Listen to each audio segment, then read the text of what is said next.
শান্তি আসে, শৃঙ্খলা আসে, সেখানে মানুষের মধ্যে ঐক্য তৈরি হয়। আর এই ঐক্যই হলো পাহাড়ের চাঁদাবাজ এবং সন্ত্রাসীদের জম। তারা চায় পাহাড়কে অন্ধকারে রাখতে, তারা চায় সেখানে অশান্তির রাজত্ব কায়েম করতে। কিন্তু আমরা ঘোষণা করছি, পাহাড়ের প্রতি পদে, প্রতি পাড়ায়, প্রতিটি জনপদে আল্লাহ পাক ওনার ঘর গড়ে উঠবে ইনশাআল্লাহ।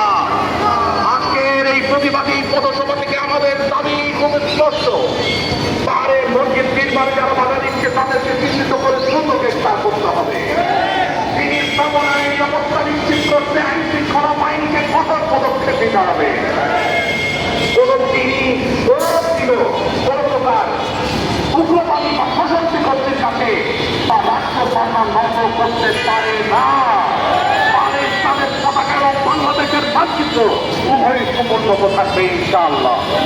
এর তরফে জনতা আপনারা সজাগ থাকুন, এবারের পরে বলিয়ান হন। পাহাড়ের নির্দিষ্ট করে যারা মসজিদ পাড়া থেকে বাধার সম্মুখীন হচ্ছে তারা একা নয়, 51 কোটি মুসলমান তাদের পেছনে চিন্তাধারা প্রাচীরের মতো দাঁড়িয়ে আছে। পাহাড়ের বিন্ধ্যাচল, বাধার বিন্ধ্যাচল উপরে ফেলে আমরা আগামী ধরি পৌঁছে দিব পাহাড়ের চূড়ায় চূড়ায় ইনশাআল্লাহ। আসল শপথে যতক্ষণ পর্যন্ত পাহাড়ের প্রতিটি মুসলমান নিরাপদে নামাজ পড়ার অধিকার না পাবে ততক্ষণ আমাদের এই প্রতিরোধ থামবে না ইনশাআল্লাহ।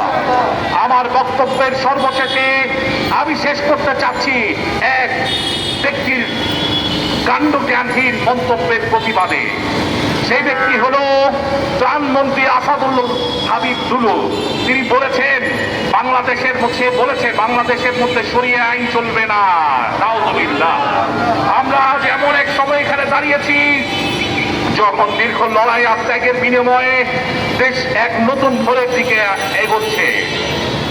শহীদ প্রেসিডেন্ট জিয়াউর রহমান পুত্র জনাব তারেক রহমানের নেতৃত্বে যখন একটি ইনসাফ ভিত্তিক এবং জনআকাঙ্ক্ষা বাংলাদেশ গড়ার প্রচেষ্টা করে উঠছে, তখনই আমরা উদ্যোগের সাথে লক্ষ্য করছি যে ওরার পিছন থেকে ওরার ঘাড়ে ছুরি মারার জন্য একদল ব্যক্তি উঠে পড়ে লেগেছে।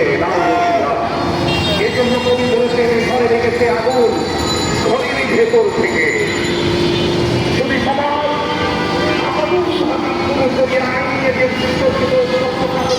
করেছে তার কেবল ব্যক্তিগত বিপক্ষ হতে পারে না।